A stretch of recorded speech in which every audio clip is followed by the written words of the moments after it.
किसी गांव में एक चुगलखोर रहता था। दूसरों की चुगली खाना इसकी आदत थी और वो कोशिश के बावजूद इस आदत को ना छोड़ सका था। इसी आदत की वजह से इसे अपनी मुलाजमत से भी हाथ धोना पड़े। कुछ दिन वो अपनी जमा पूंजी पर गुसर बसर करता रहा। फिर जब नौबत फाकू तक आ गई तो इसने गाँव छोड़कर कहीं और किस्मत आजमाई करने का फैसला किया। वो थोड़ा सा ज़रूरी सामान लेकर सफ़र पर रवाना हो गया और चलते चलते एक और गांव में जा पहुंचा। ये गांव इसके लिए नया था और इसे वहाँ कोई नहीं जानता था। वो एक किसान के पास गया और इससे मुलाजमत की दरख्वास्त की। किसान अकेला था और इसे मुलाजम की ज़रूरत थी। चुगलखोर इत्तफाक से खेती बाड़ी का सारा काम जानता था, इसलिए किसान इसे अपने पास मुलाजम रखने को तैयार हो गया। किसान ने जब चुगलखोर से तनख्वाह की बात की तो इसने कहा कि आप मुझे सिर्फ रोटी कपड़ा दे दें और ये इजाज़त दे दें कि 6 माह बाद आपकी सिर्फ एक चुगली खा लिया करूं। किसान ये सुनकर पहले तो बहुत हैरान हुआ, फिर दिल में सोचने लगा कि मुफ्त में नौकर मिल रहा है, खाली रोटी कपड़े में क्या बुरा है। 6 माह बाद एक चुगली खा लेगा तो मेरा क्या बिगाड़ लेगा। चुनाचे इसने चुगलखोर को खुद को मुलाजम रख लिया। 6 महीने गुजर गए।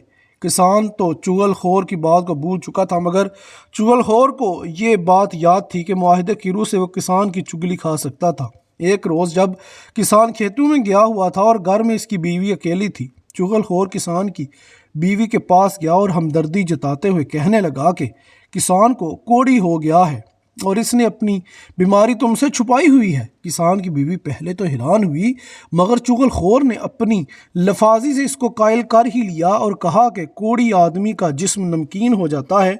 अगर तुम जानना चाहती हो कि किसान कोढ़ी हो गया है या नहीं तो तुम इसके जिस्म को काट कर देख सकती हो। किसान की बीवी इसकी बातों में आ गई। इसने ये सोचा कि इस तरह नौकर के सच झूठ का पता लग जाएगा। वो बोली कि कल जब मैं किसान का खाना लेकर खेतों में जाऊंगी तो हकीकत का पता लगाऊंगी। चुगलखोर ने अब खेतों का रुख किया। फसल पक जाने की वजह से किसान 2 रोज से घर नहीं गया था। चुगलखोर किसान के पास पहुंचा और इससे बड़ी राजदारी के साथ कहने लगा कि तुम यहाँ खेतों में काम कर रहे हो और इधर तुम्हारी बीवी पागल हो गई है और वो पागलपन में आदमी को काटने दौड़ती है। किसान सोच में पड़ गया। चुगलखोर ने कहा कि अगर तुम्हें मेरी बात का यकीन नहीं आ रहा तो कल जब वो खाना लेकर आएगी तो इस वक्त देख लेना। किसान को अपनी बात पर कायल करके चुगलखोर किसान के सालों के पास गया और इनसे कहने लगा कि तुम्हारा बहनोई तुम्हारी बहन को मार मार कर अधमुआ कर देता है और तुम हो के अपनी बहन की खबर तक नहीं रखते। किसान के सालों ने जब इसकी बात का यकीन नहीं किया तो चुगलखोर कहने लगा, अगर तुम ये समझते हो कि मैं झूठ बोल रहा हूँ तो कल दोपहर को जब तुम्हारी बहन खाना लेकर खेतों में जाएगी तो इस वक्त तुम खुद देख लेना कि किसान तुम्हारी बहन को किस तरह मारता है।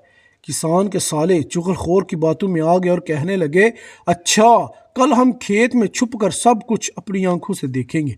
चुगलखोर इनसे रुखसत होकर किसान के भाइयों के पास गया और इनसे कहने लगा कि तुम्हारे भाई के साले हर चौथे रोज़ आकर इसे मारते पीटते हैं और तुम हो के अपने भाई की मदद को नहीं आते। उन्होंने चुगलखोर की बात पर शक किया तो वो कहने लगा कि अगर तुम्हें मेरी बात का यकीन नहीं आ रहा तो कल दोपहर को खेतों में आकर अपनी आंखों से देख लेना कि किसान के साले इसे कैसे मारते हैं। किसान के भाई भी इसकी बातों में आ गए और हम भी देखते हैं कि वो हमारे भाई को कैसे हाथ लगाते हैं। चुगलखोर इन सब से ये बातें करके वापस आ गया और अपने काम काज में इस तरह मसरूफ़ हो गया कि किसी को पता ही नहीं चला कि वो कहाँ गया था और कहाँ से आया है।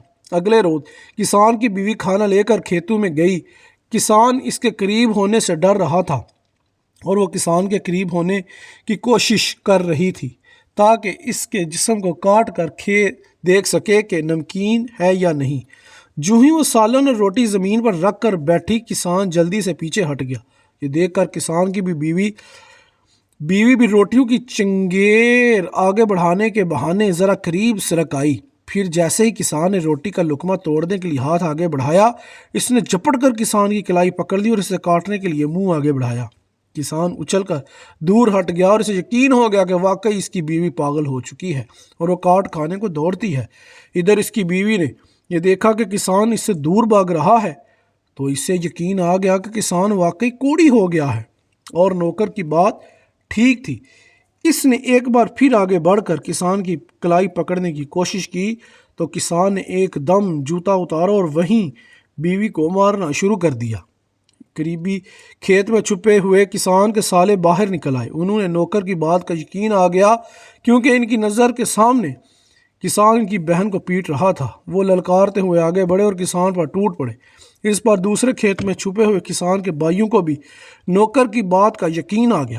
انہوں نے کھیت سے نکل کر کسان کے سالوں کو للکارا۔ اس کے بعد وہ سب ایک دوسرے پر پل پڑے اور سب خون میں نہا گئے۔ آخر کار ارد گرد کے کھیتوں میں کام کرنے والے لوگوں نے آ کر بیچ بچاؤ کرایا اور انہیں ایک دوسرے سے الگ کیا۔ جب ان سے پوچھا گیا کہ تم سب اس طرح کیوں لڑ رہے تھے تو سب نے اپنی اپنی بات بتائی، جس پر یہ معلوم ہوا کہ ساری کارستانی چغل خور کی ہے۔ وہ سارے مل کر چغل خور کی تلاش میں نکلے، لیکن چغل خور گاؤں چھوڑ کر جا چکا تھا۔